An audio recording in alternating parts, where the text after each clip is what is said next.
Good afternoon, everyone, and thanks for joining us. My name is Alex Watson. I'm Marketing Manager here at Natural Capital Partners, and welcome to the last of our 7 quickfire webinars to support you on a range of topics related to your climate action.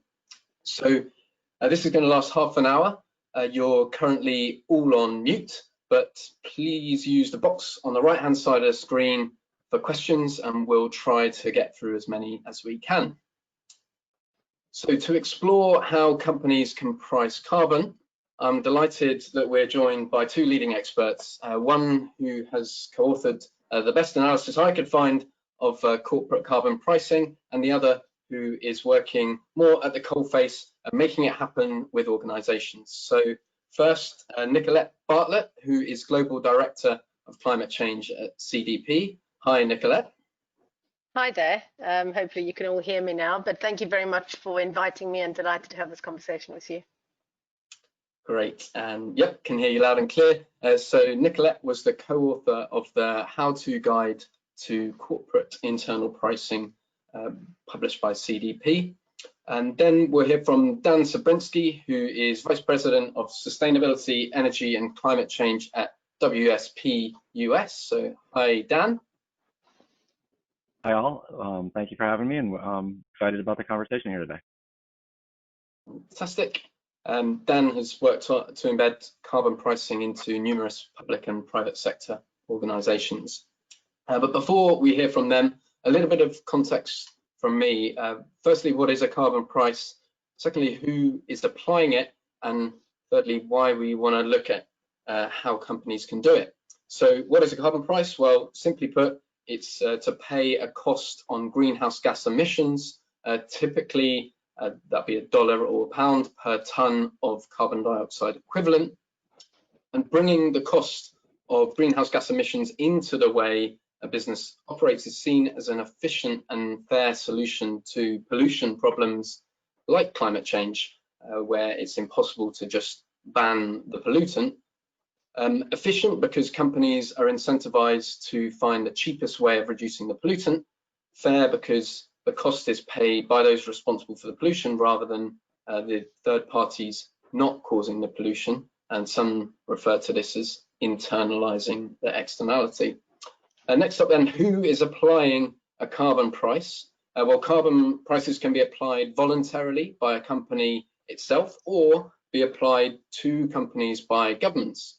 This webinar is going to focus on companies doing it themselves voluntarily, but it's worth saying that this takes place in the context of more and more governments applying carbon prices. So on the slide coming up now, you'll see a quick snapshot of the growth of those called compliance carbon prices, which are expected to cover 20% of all emissions by the end of this year. But as is true in so many other aspects of climate change, this also shows that government action is not currently enough and not all emissions are covered. So final thing for me is the third point. Why are we, Natural Capital Partners, running this webinar? So next slide, please. Well, many of our clients are carbon neutral or are working towards becoming so. We've always supported our clients to build their carbon neutral programs as a part of a comprehensive climate program that's right for their company and their objectives. And that might mean carbon neutrality works alongside and in tandem with other things. And we've covered some of these other things in this webinar series. So climate justice, natural climate solutions, engagement and communications. But one other way carbon neutrality can be ramped up as part of a comprehensive climate program is by building out the paying for offsets into a carbon price. Carbon neutrality, of course, puts a cost on every tonne of emissions in a company because you need to pay for all of those emissions by the emission reduction projects to balance out emissions every year. But we've seen many of our clients make more out of this, and so that carbon neutrality is not just a program that the sustainability team drives and picks up the bill for every year, but it's a cost communicated across the business using a meaningful price to change behaviour, collect revenues for mitigation programs, ranging from internal operational programs to renewable energy to offsetting. So hopefully that sets a little bit of context. And next slide, please, because before I hand over to Nicolette and Dan, we just want to hear quickly from you about where you are on your carbon pricing journey. So if you could select one or more of the following, and that will give us a little steer as to what where you are right now. So if you can send those votes in.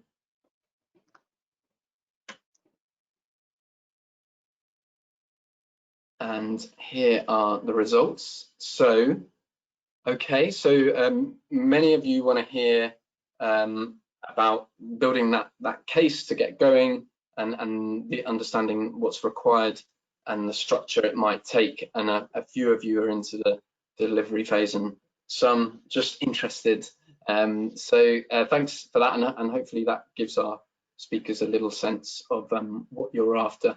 So Nicolette, over to you, and to hear about how carbon pricing can work in a business. Fantastic, thank you. And I'll be as brief as I can, just to give you a few of the kind of overarching trends we see at CDP. I wonder if you can bring up the first slide for me, please. Thank you. So we've been tracking and asking questions around companies actually internalizing a price on carbon, which means different things to different companies. And we've started to pick up those trends and get deeper and deeper in terms of the type of information we're seeking from companies on behalf of investors and others, to try and track what they're doing, why they're doing it, and how they're doing it. We've been doing this since 2014. As you can see, there is a strong growth, steady year on year. That slight dip, by the way, in 2018 is accounted for by the fact that we brought in a new questionnaire system, and a different body of companies were asked the question in the first year. So there is that slight dip simply because less companies were asked. And now we're back on track, as you can see from the 2019 data. Exciting to see this continuing upward trend of both companies planning to do so within 2 years, and of course we take account for those companies that chose not to afterwards and dropped out of the system, and then the companies that actually do. So as you can see, a steady trend, and I won't show you different numbers for this, but essentially this is different across different sectors, and the way in which the tool itself is used you can see reflected in those different sectors. But the obvious heavy in sort of industrial sectors, materials, minerals and mining, energy, fossil fuels, power, all of those have very high penetration of companies who are already using a carbon price. And that is very obviously reflected in the fact that, as was mentioned before, you know, in many cases, companies are, I often joke and say it's like my grandmother doing her budgeting, right? Because you're just internalizing that which is actually external. It's good business behavior. There's nothing magical in that. However, what we've noticed over the last few years is a change in how this tool is used. And the tool itself being the key word there, it is a tool. It's not something that CDP or others believe is an absolute must for all sectors at all times. It is a tool to achieve something. And so your objectives on that and why you've chosen this tool as opposed to other tools is really what's important. And some companies choose to use different tools. They may have a range of targets, investment strategies, to achieve their climate goals, and others may find that an internal carbon price can help them to at least achieve some of the behavior change they're seeking to achieve. And that may be because of a range of issues: the culture of the company, the structure of the company, but also where the company is based. And the multinational aspect to many companies that report to us means that many companies in the 8,000 or so companies that report to us, at least half of them report to us and to their investors that they face either the potential risk or the actual risk of carbon pricing regulation. But not just that, they're also seeking to have this tool encapsulate and integrate those what we call carbon related risks and carbon related opportunities that exist in the economy so as to drive down their risk. And of course, those could be from implicit signals via emission standards. It could be from regulation, compliance with various frameworks, targets governments have over different energy in the system, and all of which then creates an increasing carbon-related price and therefore risk, as well as additional opportunities. If you can go to the next slide, please. This is just to give a sense of the different drivers for doing this and the objectives that companies are seeking. And we tend to clump them into three areas. One is companies are seeking to integrate, identify, and ensure they are managing those risks I spoke about. There are some companies who extend theirs to also seeking to identify the opportunities that they therefore, so they may, for example, we have seen companies have more than one price, and they use a high price with a specific influence level in their R&D discussions, for example, because that then enables those opportunities to be realized. Whereas when they are talking about capex spend and investments, they're seeking to internalize what they believe the ultimate trajectory of both the explicit systems are, as well as some of the implicit targets that governments have set.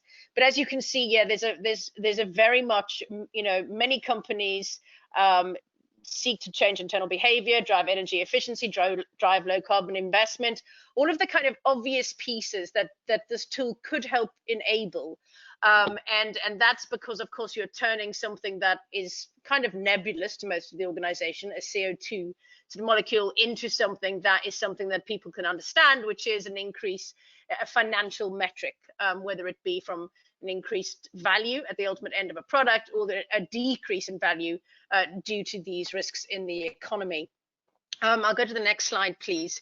And then we can jump after the next presentation into a discussion. So I won't bore you with any more graphs. I could have gone on for hours, as is CDP's way, with graphs and numbers. But just to say, I think what's really important, I can see many of you are on that journey, really looking at why and how you can do this and how to implement it and what your strategy should be. And I think it's really helpful right up front, and we'll, I'm sure this will be talked about again in the next presentation, but your objective is really important. Some companies use this at the beginning as an awareness raising tool, and that's very valid. It can be very profound in its impact from that perspective.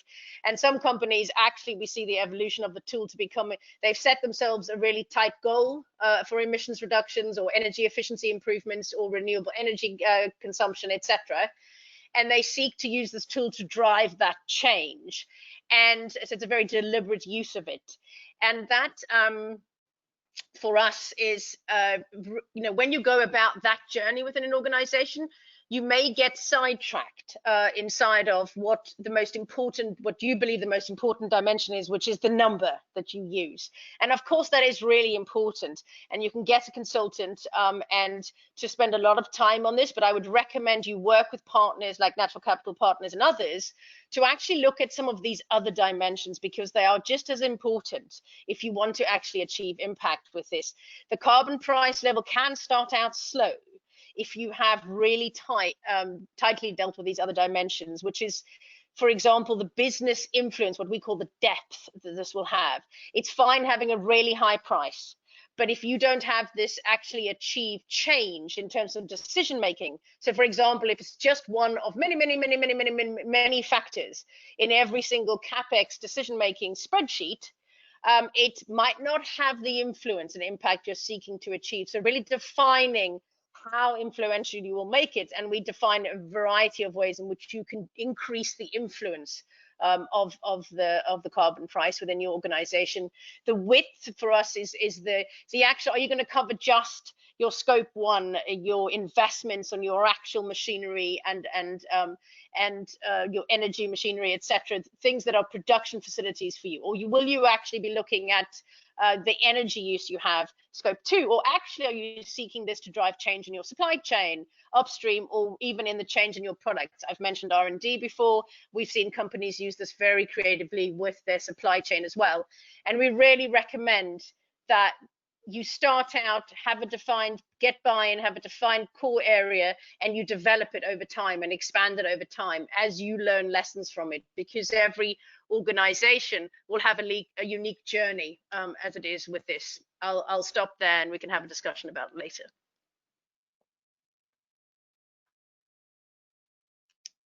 Great, thanks very much, Nicolette, and for giving us that snapshot of where CDP companies are, but also introducing us to that model and the 4 dimensions. So next up, Dan, do you want to run through some of your experience of making this happen?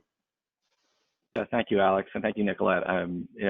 WSP is one of the world's leading professional services firms engaged across the built and natural environment. I come as part of WSP's sustainability, energy, and climate change advisory services practice, and what we're engaged in day to day is supporting dozens of leading global organizations, public and private, around enterprise sustainability strategy program development. And the key part of this for many of these organizations, and especially some of the leaders, has been to embed in their governance and decision criteria carbon pricing and really leverage the tool that Nicolette just outlined here. And so in this capacity, we've been part of a number of different programs, and my objective here is to share our perspective and some of the best practices and lessons learned along the way. So organizing some of the thoughts here from the drivers and objectives that Nicolette was just talking about to really informing those design considerations, and then maybe some comments on some of those demonstrations that we've seen really effective in embedding and scaling sustainability programs. So, in decarbonization strategies. So lesson 1 is that carbon pricing is a very effective tool to drive beyond business as usual decision making across your organization, and there's quite a bit of demonstration for that. So really encourage you to consider the tool. But the lesson 2 is that there is understanding your drivers are important and your objectives very important, essential to the design. There's no one approach, as Nicolette was saying. You really do need to lean into what those drivers and objectives are. So approaches can be complementary. They don't need to be mutually exclusive. And as we see, some of the drivers are really important to going from to informing design. So if your objective is to future-proof your infrastructure against the cost of carbon regulation, you are likely to look towards a shadow price as a first step and you're likely to just use that price in your return on investment calculation. If your objective is to raise awareness and or to raise funds, you may look to a more of a tax or a fee type of model to inform your design, because this will connect very much with charging a line of business or a support function will raise the conversation of climate change every time that charge is levied. So those charges can be complementary with funds, which has has been shown to be a very useful way to make sure sustainability initiatives and investments are not sort of competing with other business priorities, and do have some sort of fencing off of funds to make sure that sustainability is prioritized across an organization. So other amplification and awareness, I think, is a key one. Sending the price signal into decision making is clearly throughout all carbon pricing programs, but that will also, its emphasis on your design or your driver will also inform the price. As you see in the demonstration, you have from a $10 to an $85 carbon price being used there. And what we would say is all 3 of these are incredibly successful programs. They've been very, very good at meeting the objectives that those organizations have set out, and some of those are listed. If we take Microsoft, we've seen, in recent months, but in recent years, Microsoft makes some very big headlining announcements, and are not just commitments. They're executing on a range of decarbonization strategies across their supply chains, across their operations, across their products and services in the marketplace, and they're using as a bedrock to their program their carbon fee and investment fund carbon pricing approach, and it's been wildly successful. They've talked about it and at length in different white papers, and their executive team speaks about it. And I would encourage you to look to that program as one model that has been very effective. With that, Alex, I will stop, and open it up for discussion. Great, thanks, Dan, and for getting us into those examples. I just want to encourage everyone to keep the questions coming. So we've had a couple in already, but yeah, do keep throwing them at us. So I'm going to read out two. One, I think I'll get you to cover, Nicolette, and then the other, Dan, although you may want to swap a little bit as well. So Nicolette, you mentioned that we've seen the numbers about more, a big number that are planning to do it in the next couple of years, and you have had to do some accounting for the fact that some have maybe decided against it. So I guess, what's your sense on those that have changed their priorities? Is it maybe they've thought it might be too difficult? Is it because of changes in the kind of how it maps onto the compliance, or what they anticipate the compliance markets might do? So that's one for you. And then Dan, we've had one in, which is, so what other case studies of best practice? You touched on it yourself with the Microsoft example, but where companies have applied carbon pricing for R&D and supply chain decarbonisation. And so yeah, maybe we'll start with Nicolette, and as I said, do keep the questions coming in. Great. So I think obviously I can't answer for why every single one of those companies may now have, it's not a large group. There is a small group every year we see that this happens in. I think the kind of trends behind this, one is it's an increasing trend, because companies don't just respond on carbon pricing in this part of the questionnaire CDP sends out, but also actually in a very sort of thorough piece to their investors around what they see as the climate related risks and opportunities for their company coming forward. And carbon pricing is the highest accounts for the highest number of risks in across all companies. So it's there, and systematically going upwards. So I don't see this as necessarily an assumption that the markets are going away, although I think many more companies now see what I would call, they're finally beginning to really report even more systematically on all the other regulations in the market, the trends, the targets that we can see, the political changes, also the new opportunities that are emerging, and that is also being reported on, and that's going up. So I think carbon pricing has there are other drivers for these risks, and that's the first thing. The second thing is, I think some companies, I've heard quite just a handful when they're discussing why they've chosen, we don't ask them why they didn't in the questionnaire. It's not that dynamic yet, but we do then follow up with some companies and have engagement. And oftentimes it's because they've sense checked it as a tool against or as opposed to other tools, right, relative to other tools. And they have found that for their particular organization, because of the way it works and the sector it's in, which is, it might not actually be exposed directly to carbon pricing regulation in the near future, they have decided that actually their organization would respond. They've set themselves some really ambitious targets, and they are using a series of specific deliberate mechanisms to achieve those, instead of using the tool sort of a blanket. And I've seen for the majority of companies where I can see that they will be in sectors that will be affected, or they deem they will be affected. Those are the companies where they believe internal carbon pricing is, you still need it, but you might only use it in a certain part of the business. But they actually use a different set of tools to achieve the rest of their targets.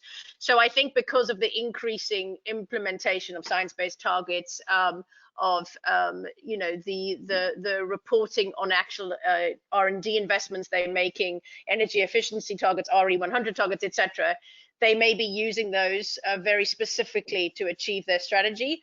And I also think there are a group of companies, there are probably quite a few companies who have decided that, yes, this seems like the right thing to do, and then decided, actually, it's not the right thing to do. And it could be because they haven't yet got buy-in in the organization that they need to manage this risk systematically, and their carbon pricing tool was not deemed to be the way to do that. So they kind of further on the sort of beginning of their journey, and they tried it and it failed. And so now they're going after another awareness raising exercise. So I think both ends of those spectrum are, and then they're very valid reasons. Great, thanks. Dan, on that supply chain and Sure. Just to the supply chain and R&D, I'll start with the R&D, and what we've seen effective as R&D has been considered is the shadow price, because there are not emissions associated in the R&D. It's in a future state that those emissions occur, that there's not a charge or a fee that can be levied as easily or directly. So what we've seen is that embedding a shadow price and then aligning a price that is the primary focus is to change behavior. And so you will see that a higher price is necessary to do that. At $15 and $10 a ton, it doesn't change many decisions. It does great at amplifying awareness. It does great around raising funds, but it may not change as many behavioral decisions. So we've seen R&D match really well with that approach. Supply chain, what has been heretofore in our experience has been to internally charge that, to start to raise internal awareness around this conversation. So if there's been a fee levied, it's been on those procurement groups and the business groups, business lines of business that are associated with those procurements. What you're seeing, I think, and what is going to be explored more and more going forward is whether those charges extend directly or indirectly in conversations in those code of conduct and procurement strategies for procurement groups and organizations. So I think that is something that we'll likely see more conversation around in the coming years. Great, thanks. And okay, a couple more in, and these are probably two similar ones here. So one is how are carbon prices distributed and charged internally to the various business units and functions, and another one, which is what are the typical barriers to introducing a carbon fee. For example, why might the CFO be resistant? I think Dan has temporarily dropped off, so Nicolette, I might get you to field this one first. I think I'm still on though, right? Sorry, Dan, you're still there. Yeah. Why don't you go ahead, Okay, Dan, great. and I can jump it off to you. Well, I'll stay on the first one, that the who pays is an important question. So, is it at the line of business level? Is it at a support function like corporate real estate?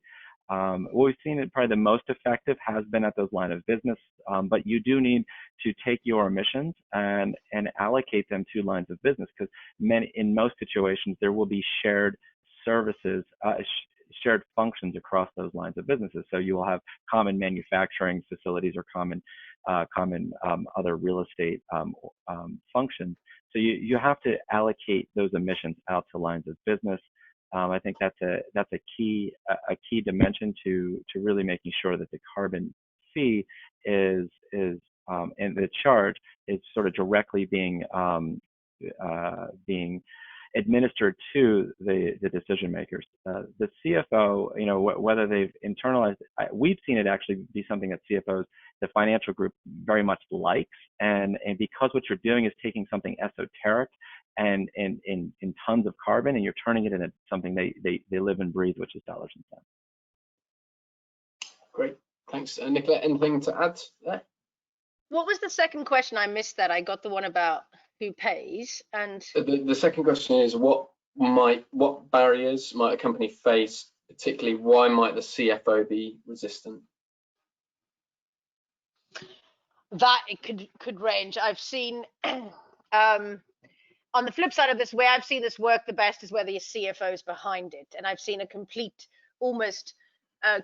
fundamental shift in the way in which I've seen a company where a chemicals company where the CEO was fully behind climate action, on every platform, But until the CFO got involved, and this was the mechanism through which they did, some of the kind of innovation that could have been taking place wasn't taking place within the organization, the fundamental redesign of things and rethinking of things.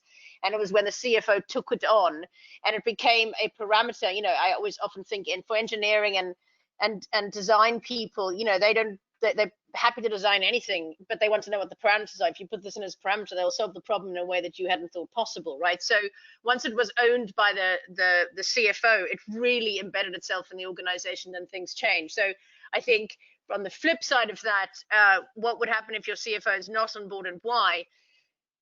I mean, do they have to be on board? I would say it's not fundamental, but it's, you know, it's hugely influential depending on how your company works. Every sector is very different.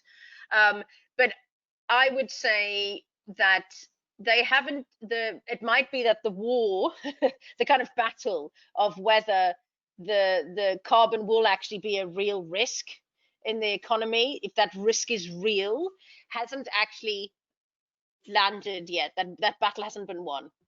And secondly, I think it might be that they choose to reflect that price in a different way. So they articulate it differently. They might not even call it an internal carbon price. As I said, they're just internalizing it in a very obvious way from the markets into their investment planning. And so it might be that that's why they are reporting or not seeing that as a tool in this way, as we're talking about on this webinar, really take hold, because it may be something that's already a variable, and there's already a risk committee that decides on how important that variable is. So it could just be the way in which the tool is understood in this call versus the way in which it actually actualizes from a CFO's perspective. Those would be probably the most two core reasons for me. Great, thank you very much. So we're a tad over time, so I'm afraid we're going to wrap up there. I could just flick to the next slide, and just wanted to flag up a couple of things for those amongst you who want a little bit delve a little deeper. First of all, we've just put a blog out there, which is what's the right price for carbon, and then also there's a link to the report that Nicolette was a co-author of, which published those 4 dimensions of carbon pricing and goes into them in a lot more detail. You know, as Dan said, carbon pricing is itself a tool to take something that might be esoteric like climate change and make it practical and implementable. And hopefully in this webinar we have taken the esoteric concept of carbon pricing and also made that a little bit tangible and concrete for you, but do continue the conversation with us. We've got our contact details there. So big thanks to all the people who sent in questions, but most particularly to Nicolette and Dan, and thanks for coming on board today.